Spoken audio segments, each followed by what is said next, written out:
এটা হচ্ছে রাজগীরের রোপওয়ে। রাজগীরে সবথেকে বিখ্যাত হচ্ছে দুটো জিনিস, একটা হচ্ছে জু সাফারি ক্লাস ব্রিজ আর একটা হচ্ছে রোপওয়ে। এই রোপওয়েতে আমরা টাঙ্গা করে গিয়েছিলাম, গিয়ে ওখানে উঠেছিলাম। টিকিট নিয়েছিল 120 টাকা করে।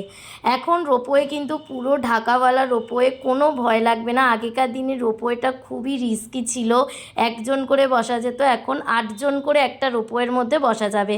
দেখো সাইড দিয়ে দেখা যাচ্ছে আগেকার রোপওয়ে খুবই রিক্সি ছিল। এই রোপওয়ে করে আমরা গিয়েছিলাম বিশ্ব শান্তি স্তূপ দেখতে। লাস্টে আমি মন্দিরের ছবিটা দিয়ে দিয়েছি, দেখতে পাবে।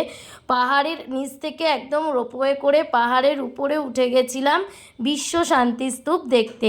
এই যে রোপওয়েগুলো দেখতে পাচ্ছ স্কাই কালারের, ওটা হচ্ছে আগেকার একজনের চড়ার রোপওয়ে। ওগুলো খুবই রিক্সি ছিল, পড়ে যাওয়ার চান্স ছিল, কিন্তু এখনকার রোপওয়েগুলো খুবই ঢাকা, খুবই সেফটি, এতে পড়ে যাওয়ার কোনো চান্স নেই। এই যে মন্দিরটা দেখতে পাচ্ছ, এটাই আমরা রোপওয়ে করে উঠে ওপরে বিশ্ব শান্তি স্তূপ দেখেছি।